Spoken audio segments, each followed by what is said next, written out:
Hello everyone.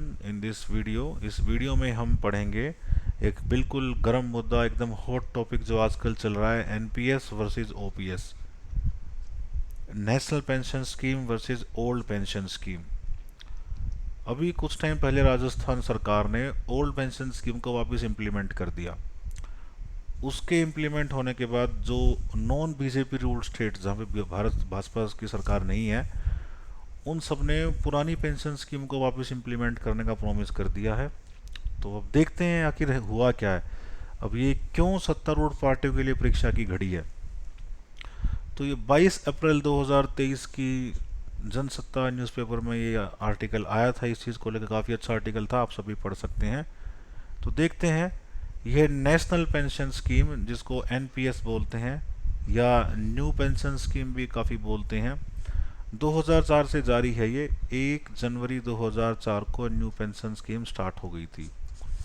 ठीक है, इसमें सशस्त्र सुरक्षा बल, आर्म्ड फोर्सेस को छोड़ दें तो सभी एम्प्लॉय, सभी कर्मचारियों के लिए ये स्कीम भारत सरकार ने स्टार्ट कर दी थी और स्टेट्स के लिए वॉलंटरी था। वेस्ट बंगाल को छोड़ दें तो किसी भी, वेस्ट बंगाल ने ये इस स्कीम को अप्लाई नहीं किया और फिलहाल का जो स्टेटस है, तमिलनाडु और वेस्ट बंगाल में ये स्कीम एप्लीकेबल नहीं है।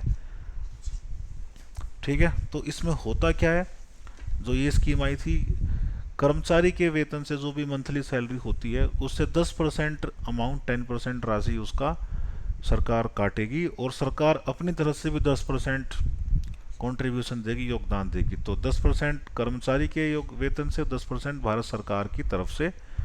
ये एक फंड में इकट्ठा होएगा, एक ज्वाइंट कॉर्पस फंड बनाया जाएगा। उस फंड में सभी एम्प्लॉय, सभी कर्मचारियों का पैसा इकट्ठा होता रहेगा।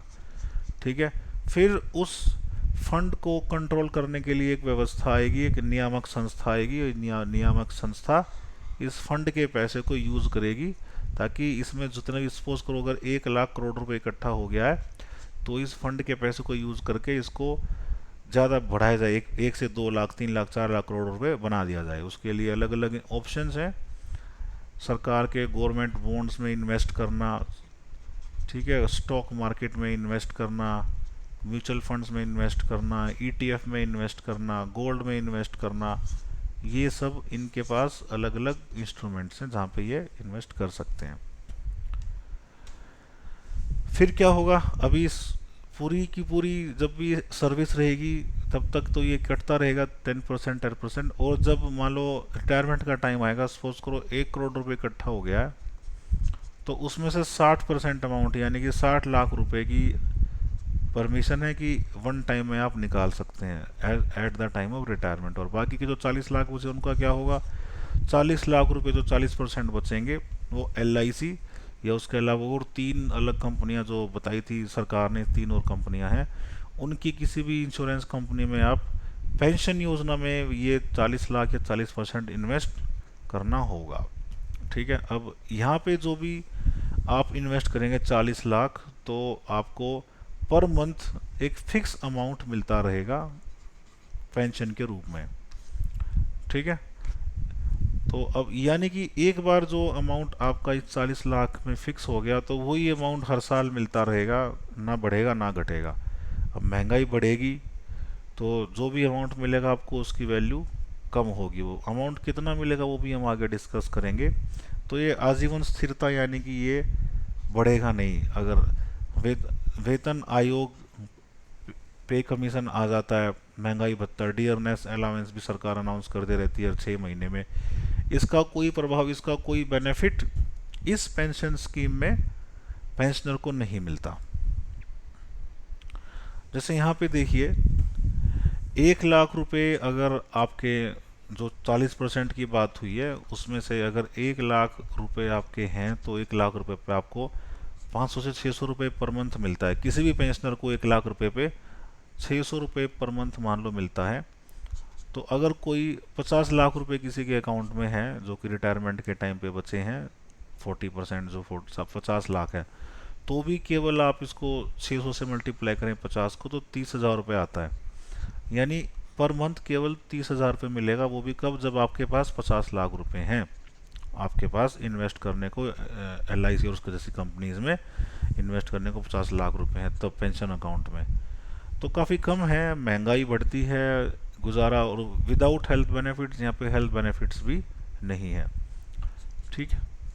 जबकि ओल्ड पेंशन स्कीम की अगर बात करते हैं तो, जबकि पुरानी योजना में सिस्टम ये था कि जब भी कोई एम्प्लॉय सेवानिवृत्त होगा, कोई कर्मचारी सेवानिवृत्त होगा, तो जो भी उसकी रिटायरमेंट के टाइम पे सैलरी है, उसकी आधी आधी हाफ अमाउंट जो बनेगा वो उसको पेंशन के रूप में आजीवन मिलता रहेगा। उसके अलावा और क्या फ़ायदा था यहाँ पे, वेतन आयोग अगर पे कमीशन आएगा और वो कुछ अनाउंस करेगा इंक्रीमेंट, तो उसका फ़ायदा भी मिलेगा।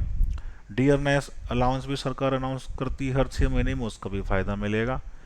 अब क्योंकि यहाँ पे जो पैसा था NPS, new national pension scheme का पैसा, वो शेयर मार्केट में लगाया जाता है, तो ऐसा हो सकता है शेयर मार्केट डाउन है तो पैसा भी कम हो जाएगा। ठीक है, तो कम पैसा मिलेगा फिर रिटायरमेंट पे, या फिर एज पर पेंशन जो भी आपको मंथली मिलेगा। लेकिन इस वाली स्कीम में तो कोई स्टॉक मार्केट का रिलेशन ही नहीं है, तो यहाँ पे शेयर मार्केट के जो भी उतार चढ़ाव होंगे उससे कोई ना तो फायदा होगा ना नुकसान होगा। फायदा भले ही ना हो पर नुकसान भी नहीं होगा। फायदा तो ऑलरेडी मिलेगा वेतन आयोग की रिकमेंडेशन से, डियरनेस अलाउंस की रिकमेंड के जो भी सरकार अनाउंस करेगी उससे।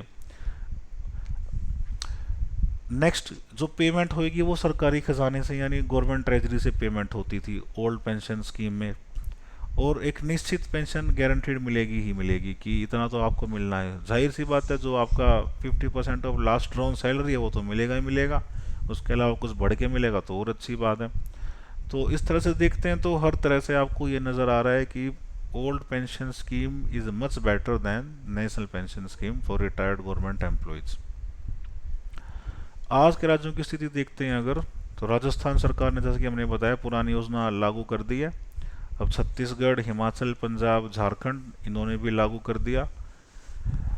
अब जो ऑथर है इसमें उनका क्या मानना है कि आंध्र प्रदेश ने क्या कर दिया है, अगर कोई एम्प्लॉय 10% सैलरी किसी के कटती है तो उसको रिटायरमेंट के टाइम पे जो 1/3 है लास्ट डाउन सैलरी का वो मिलेगा।